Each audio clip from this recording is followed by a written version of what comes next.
Hello, and welcome to Moving Between the Lines. I'm Jack George, and this is my YouTube channel. Today, interesting video, we're talking about Wellington Phoenix, and they progressed the ball really well, and I'd like to talk about it also because they keep on having their games postponed like most teams, so I felt bad for them. So, here they are, and we'll talk about them now. Enjoy. So Wellington's team, particularly their back four and midfield two, and even I guess the attacking two, is kind of made for being a really good team to progress the ball.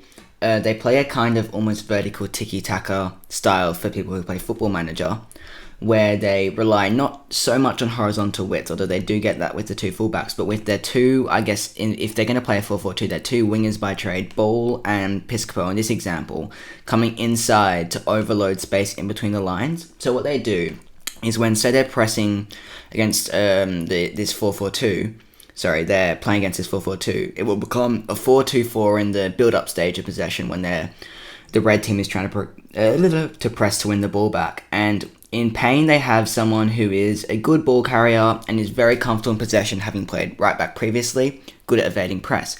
In Laws, they have, of similar traits, not as good in ball carrying, but a fantastic progressive passer, particularly in between the lines.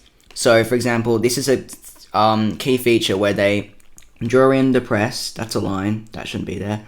They draw in the press, and Laws keeps his composure and plays one of those passes in between the lines to particularly Piscopo. So both Piscopo and Ball have been taught really well to receive the ball in between the lines, where they can either turn away from their defender or win a foul with good body positioning, and just allow Wellington to just move from the ball from this position to have it in this position. So they're essentially skipping two phases, or like a phase, just with one pass, and then going into the more like progressive phase of possession. And so this is an example of Wellington spacing at the lines where they drag them narrow, and they don't mind not having this vertical width in that build-up stage, because what they have is Laws and Payne, who are very good at progressing the ball in between the lines, and Piscopo and Ball. That's confusing. I don't like that his name is Ball because that makes it weird, but who are very good at receiving the ball in between the lines. It's a similar thing in terms of comfort for the two fullbacks in possession. So Callum Elliott is really good at just dribbling the ball forwards and kind of beating his man in the first stage of pressure, and so in this example, Ball would come out wide to help support, and Roof would come into this position, and then in this point, probably the number 9 would follow him.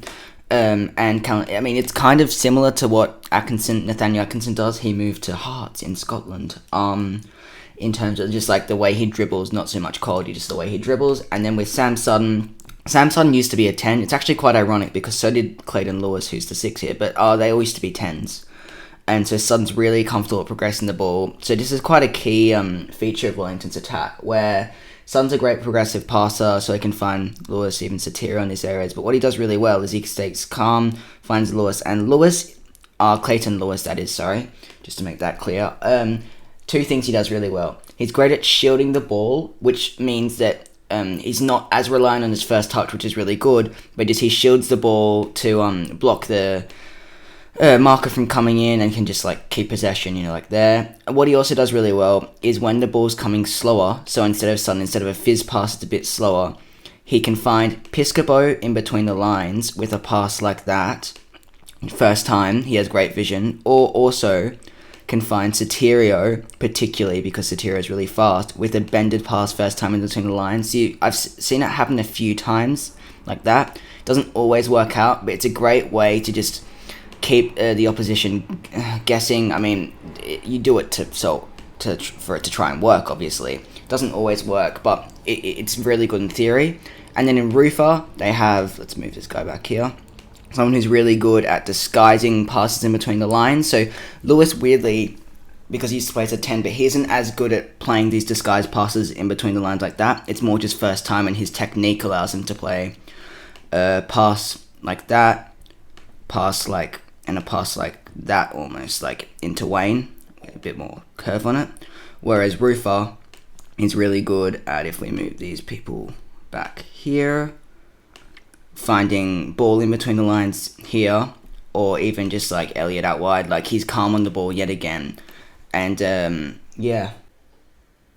So despite having the 10th least average possession per match so far in the A-League men this campaign, Wellington have a really good team in terms of ball progression.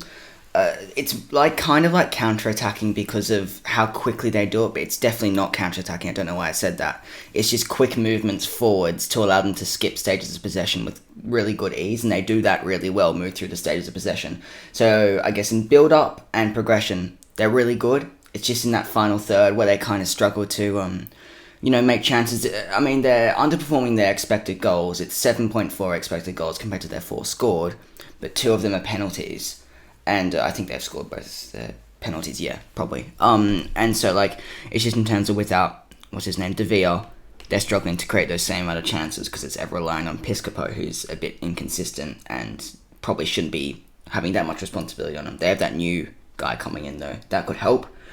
So I would like to see them control games a little bit more, particularly given their recent downturn in form. They lost 4-0 to Newcastle and 2-1 to Sydney in their last 2 games in A-League men. So I would like to see them control the ball a bit more, but I understand why they're doing this stage of football, and it's exciting.